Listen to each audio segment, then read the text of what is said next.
Hi students, exercise 1.3 question number 19.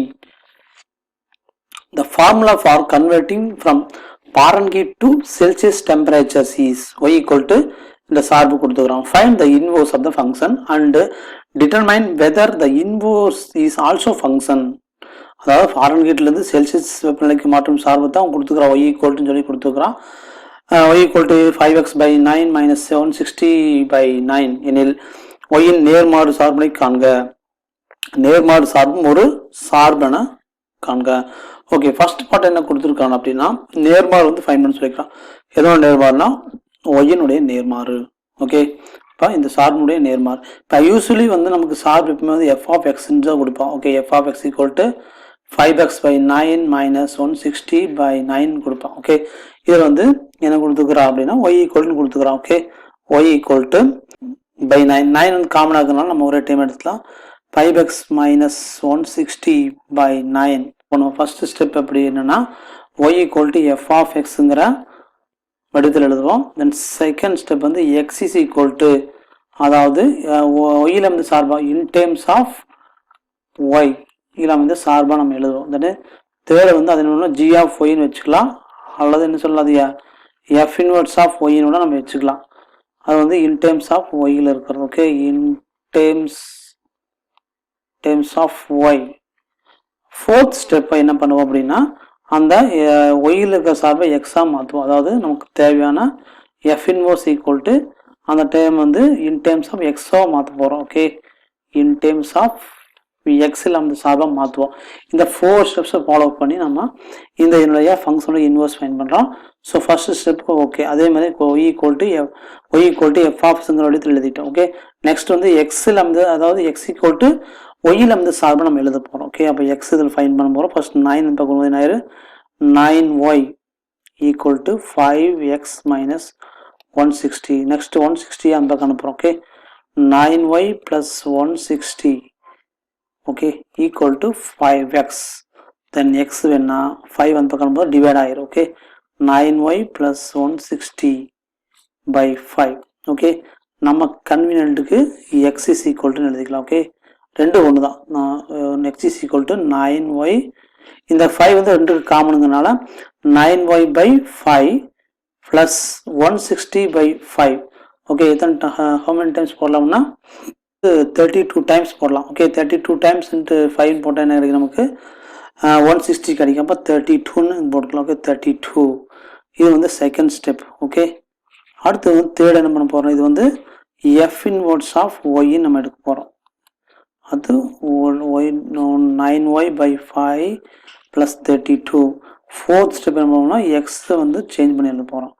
Fourth step அந்த ஒய்க்கு வர எக்ஸ்ன்னு சொல்லி நம்ம ரீப்ளேஸ் பண்ணுறோம். அப்போ 9x by 5 plus 32. ஓகே, அப்போ நமக்கு தேவையான நேர்மாறு. ஓகே, இன்வர்ஸ் ஆஃப் ஃபங்க்ஷன் நேர்மாறு சார்பு f inverse of x equal to 9x by 5 plus 32. இதுதான் நமக்கு தேவையான நேர்மாறு சார்புக்கான ஆன்சர். இப்போ செகண்ட் பார்ட் என்ன கொடுத்துருக்கோன்னா இந்த நேர்மாறு சார்பு ஒரு சார்பாங்க ஒரு ஃபங்க்ஷனான்னு கேட்டுக்கிறான். ஓகே, நேர்மாறு சார்பு ஒரு ஃபங்க்ஷனான்னு சொல்லி கேட்டுக்கிறான். டயக்ராம் எடுத்துக்கலாம். ஓகே, எஃப் இன்வர்ஸ் ஆஃப் எக்ஸை நம்ம இப்போ டிஃபைன் பண்ணுறோம். ஃப்ரம் எக்ஸ் டு ஒய் இது டொமைன், இது வந்து கோ டொமைன்.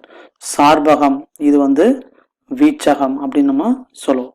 ஓகே, இப்போ ஒரு எக்ஸ் எடுத்தோம்னா கண்டிப்பாக வந்து இந்த ஃபங்க்ஷனில் சப்ஸ்டிட் பண்ணும்போது நமக்கு ஒரு வேல்யூ கிடைக்கும். அதாவது 9x by 5 ப்ளஸ் 32. எக்ஸுக்கு ஒரு வேல்யூ எடுக்கும்போது கண்டிப்பாக எக்ஸ் சப்ஸ்டிட் பண்ணும்போது நமக்கு கண்டிப்பாக ஒரு வேல்யூ கிடைக்கும். இப்போ கண்டிப்பாக ஒரு எக்ஸுங்கிற ஒவ்வொரு மதிப்புக்கும் ஒரு வேல்யூ வந்து மேப்பிங் ஆகிருக்குன்னு அர்த்தம். ஓகே, அப்போ ஆகிருக்குன்னா நம்ம இந்த ஃபங்க்ஷன் நம்ம சொல்லிடலாம். ஓகே, உங்களுக்கு புரியுற மாதிரி சொல்லணும்னா ஒரு வளைவரை எடுத்துக்கிறேன். ஓகே, ஒரு வரைவை எடுத்துக்கலாம். இப்போ இந்த மாதிரி இருக்குன்னு வச்சுக்கலாம். ஓகே, இந்த மாதிரி இருக்குன்னு வச்சுக்கலாம். இது வந்து ஃபங்க்ஷனாக செக் பண்ணுறதுக்கு என்ன பண்ணுவோம்னா வெர்டிக்கல் லைன் டெஸ்ட் பண்ணுவோம். ஓகே, வெர்டிக்கல் அதாவது நிலைக்கொத்து கோடு சோதனைம்பாங்க. ஓகே, ஒரு வெர்டிக்கலாக ஒரு கோடு வரையும் போது இப்போ இந்த வளைவரையா ஓகே இந்த வளைவரை வந்து ஒரு இடத்துல வந்து டச் பண்ணுச்சுன்னா கட் பண்ணுச்சுன்னா இது வந்து ஒரு ஃபங்க்ஷன் நம்ம சொல்லுவோம். அது என்ன அர்த்தம்னா ஒவ்வொரு எக்ஸுக்கும் வந்து அதுக்கு ரிலேட்டடான சார்பகத்துக்குரிய ஒவ்வொரு எக்ஸுக்கும் வீச்சகத்தில் ஒவ்வொரு மதிப்பு கிடைக்குன்னு அர்த்தம். ஓகே, இப்போ ஒவ்வொரு வேல்யூக்கும் வந்து ஒரு சம் வேல்யூ கிடைக்குது அப்படின்னு நம்ம சொல்லுவோம். ஓகே, அதாவது சார்பகத்தின் ஒவ்வொரு எக்ஸ் மதிப்புக்கும் வீச்சகத்தின் மதிப்பு இருக்கு, இமேஜ் இருக்கு அப்படின்னு சொல்லுவோம். ஓகே, ஒவ்வொரு எலமெண்ட்டுக்கும் ஒரு இமேஜ் இருக்குன்னு நம்ம சொல்லுவோம். ஓகே, அண்ட் தென் இன்னொரு பாயிண்ட்ல நம்ம சொல்லலாம், ஃபார் எக்ஸ் எந்த ஒரு வேல்யூ சப்ஸ்டிட் பண்ணாலும் நமக்கு வந்து கண்டிப்பா ஒரு இந்த எஃப் இன்வர்ஸ் எக்ஸ் வந்து எக்ஸிஸ்ட் ஆகும். Okay, for all some values exist ஆகும் நம்ம சொல்லிடலாம். இது ஒரு இன்னொரு படம் நான் உங்களுக்கு சொல்லணும். இன்னொரு படத்தை நம்ம உங்களுக்கு எடுத்துக்காட்டு சொல்ல. இப்போ இந்த படம் இருக்குன்னு வச்சுக்கலாம். ஓகே, இது ஒரு பேரபோலிக் கர்வ்னு வச்சுக்கலாம். இப்போ இதுக்கு வெர்டிக்கல் லைன் நான் வரைகிறேன். ஓகே, இதுக்கு ஒரு வெர்டிக்கல் லைன் வரையும்போது இந்த வெர்டிக்கல் லைன் வந்து 2 இடத்துல கட் பண்ணுது. அதுக்கு இதுக்கு என்ன மீனிங் அப்படின்னா, ஒரு சம் எக்ஸ் வேல்யூக்கு வந்து 2 டிஃப்ரெண்டான ஒய் வேல்யூஸ் கிடைக்கும். ஓகே, அதாவது ஒரு சார்பகத்தினுடைய உறுப்புக்கு வந்து 2 வெவ்வேறு பிம்பங்கள் கிடைக்குது. எதில் அப்படின்னா கோடொமைன் கிடைக்குது. அது என்ன அர்த்தம்னா வந்து எக்ஸ் இங்க இருக்கு, இது வந்து டொமைன் கோடொமைன். எக்ஸுக்கு வந்து டிஃப்ரெண்டான 2 வேல்யூ வந்து இருக்கு. ஓகே, அப்போ என்ன அர்த்தம்னா வந்து 2 டிஃப்ரெண்டான வேல்யூ இருந்துச்சுன்னா இது வந்து it is not function. Okay, இப்போ ஒரு எக்ஸ் வேல்யூக்கு ஒரு இமேஜ் தான் இருக்கணும். அதே சேம் டைம் எல்லா எக்ஸுக்கும் வந்து இமேஜ் வந்து மேப்பிங் ஆகிருக்கணும். எல்லா எக்ஸுக்கும் வந்து இந்த ஃபங்க்ஷன் எக்ஸிஸ்ட் ஆகணும். அப்படி ஆனால் தான் நம்ம என்ன சொல்வோம் அப்படின்னா இது வந்து ஃபங்க்ஷன் நம்ம சொல்வோம். ஓகே, அதை நம்ம எப்படி சொல்றது அப்படின்னா, அதாவது inverse function is also function. Inverse function is also function சொல்லிட்டு, அதாவது நேர்மாறு சார்பு element in domain is mapped to exactly one element in range. அது கோடொமைன் சொல்லுவோம். ஓகே, தமிழ்ல